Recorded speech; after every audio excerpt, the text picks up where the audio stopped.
गांव के किनारे मिट्टी की दीवारों वाला एक छोटा सा घर था। उस घर में रहते थे रामलाल, उनकी पत्नी सरिता और उनकी इकलौती बेटी गुड़िया। घर में पैसे कम थे लेकिन प्यार की कमी कभी नहीं थी। सरिता के पास शहर में एक अनाथ आश्रम की नौकरी थी। वहाँ वह अनाथ बच्चियों की देखभाल करती थी। काम ऐसा था कि उसे आश्रम में ही रहना पड़ता। महीने में सिर्फ एक ही दिन छुट्टी मिलती और उसी दिन वह घर आ पाती।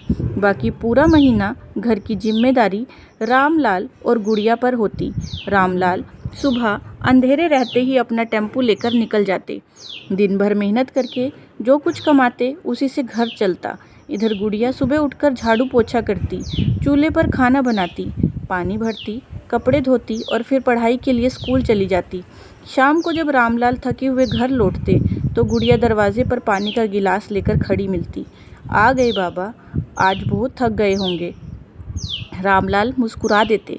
तुझे देखकर सारी थकान उतर जाती है बेटी। रात को दोनों साथ बैठकर सादा सा खाना खाते। कभी दाल होती, कभी सिर्फ आलू की सब्जी, लेकिन दोनों हमेशा हंसते हुए खाते थे। समय धीरे धीरे बीतता गया। गुड़िया ने पढ़ाई पूरी कर ली। अब उसकी शादी की बातें होने लगी। कई अच्छे रिश्ते आए लेकिन हर बार गुड़िया किसी न किसी बहाने से मना कर देती।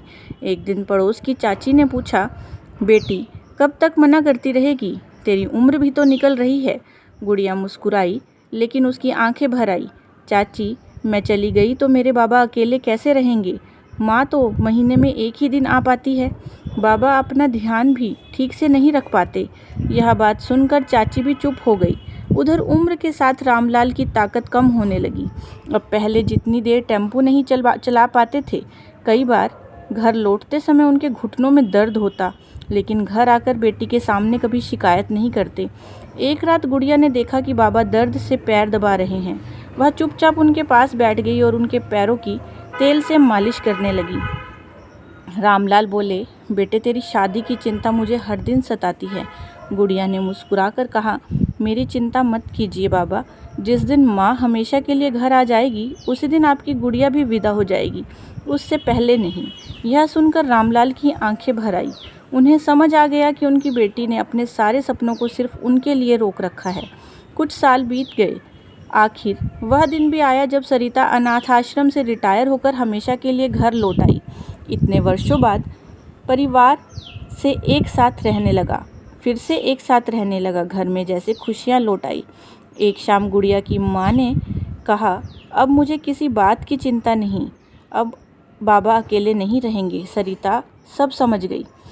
उसने अपनी बेटी को गले लगाया और उसकी आंखों से आंसू बहने लगे। कुछ महीनों बाद गुड़िया की शादी तय हो गई। पूरे गांव में खुशी का माहौल था। विदाई का समय आया। रामलाल अपनी बेटी का हाथ पकड़कर रो पड़े। बेटी, तूने अपनी पूरी जवानी मेरी सेवा में लगा दी। भगवान हर घर को तेरी जैसी बेटी दे। गुड़िया ने आंसू पोंछते हुए कहा, बाबा आपने मुझे चलना सिखाया, जीना सिखाया।